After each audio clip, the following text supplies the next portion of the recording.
Aux États-Unis, dans l'État du Maine, plus précisément sur l'île des Monts-Déserts, il y a là un homme qui avance en funambule.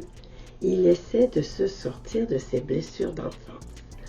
Bonjour, je suis Monique Pelletier, amatrice de lecture québécoise. Aujourd'hui, je vous propose un auteur renommé non seulement pour son talent d'acteur, mais aussi pour son talent d'écrivain. Il s'agit de Patrice Godin. En 2024, il publie chez Libre Expression son nouveau roman qui a pour titre « Après les tempêtes ». Dans ce livre, il met en avant la fragilité de son personnage et son chemin de Damas. Martin O'Connor, héros de ce roman, fils d'Eileen, est dans la cinquantaine lorsqu'il apprend la mort de sa mère.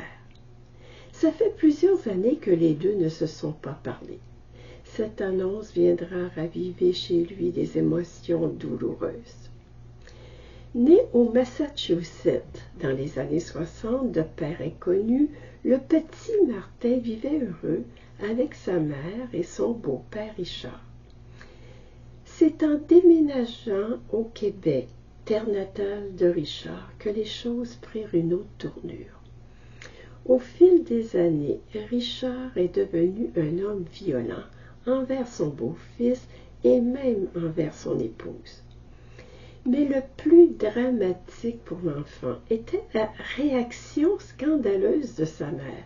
Plutôt que de défendre son fils contre les agressions du beau-père, Eileen se retirait dans son jardin, s'enfermait dans son mutisme, feignant ne rien voir.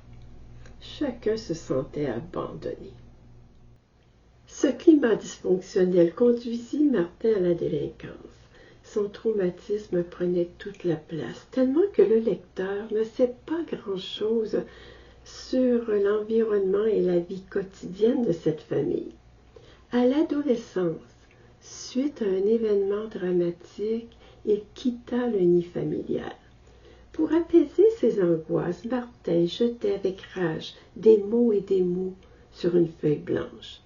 Étrangement, ce fut cette première mouture qui l'a propulsé dans le monde littéraire. On adorait son style sauvage et rebelle. Par le truchement de l'écriture, il avait réussi, d'une certaine façon, à dépasser ses malaises. Mais ses souffrances étaient toujours là, prêtes à rebondir. On le retrouve à 50 ans, là-bas, dans le Maine, aux États-Unis, où il a repris sa vie en main.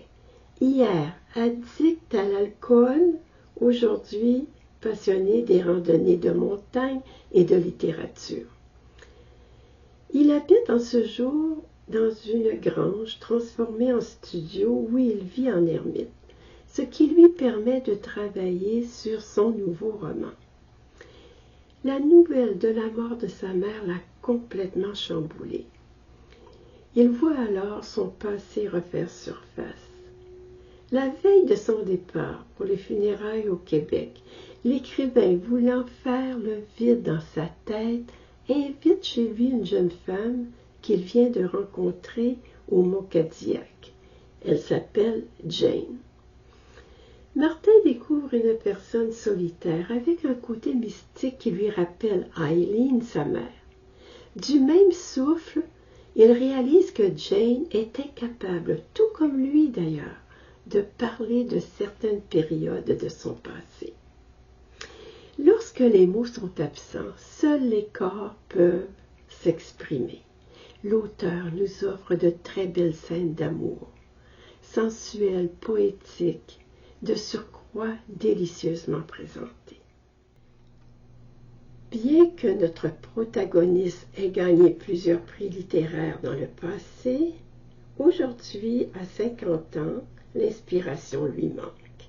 C'est en lisant Marguerite Yourcenar, qui a déjà habité de son vivant à Bar Harbor, que Martin a commencé à voir de la lumière parmi les ombres. Sa subtilité et son humanisme lui a donné un nouveau départ comme écrivain. L'écriture de Patrice Godin a des allures d'un journal intime, mais écrit à la troisième personne. C'est comme si son personnage principal, par souci d'objectivité, voulait mettre de la distance émotionnelle face à ses déchirures d'enfance. Les phrases de Patrice Godet, bien qu'introspectives, sont agréables à lire car il emploie des mots simples, écrits au fil de la plume et de la voix. De ce fait, le lecteur est pris de compassion pour Martin, cet anti-héros, car son parcours nous rappelle ce que nous sommes vraiment tout compte fait des êtres fragiles. Dans son livre, l'auteur nous invite à plonger dans le mouvement hippie de l'année 1965 aux États-Unis. Il fait mention de célébrités telles que Kennedy, Jack Kerouac, Bob Dylan, Marguerite Yourcenar et autres, mettant ainsi de la couleur dans sa narration. Pendant les funérailles, Martin accepte enfin de parler du rejet qu'il a subi dans son enfance. De retour chez lui, le sentiment d'abandon qui l'habitait depuis plusieurs décennies commence à s'amenuiser pour laisser place à un processus de réconciliation. 4 femmes lui donneront la main pour le hisser vers le haut.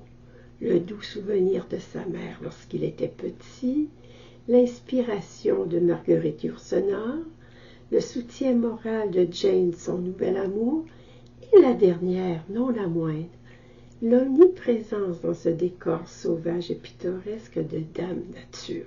Elle a le pouvoir d'apaiser autant l'âme que le corps. Un petit mot sur Patrice Godet, acteur, auteur et marathonien. Il est né en 1968 au Lac-Saint-Joseph, au Québec. Tout le monde se souviendra de lui dans une série dramatique télévisée, District 31, qui lui a valu le prix Gémeaux. Mais surtout, il n'en finit pas de nous émouvoir avec ses romans tels que Sauvage Baby, Boxer la nuit, qui nous interroge sur la complexité des sentiments humains. Merci de votre écoute, chers amis. N'oubliez pas de me suivre sur ma chaîne YouTube. Vos commentaires sont toujours les bienvenus.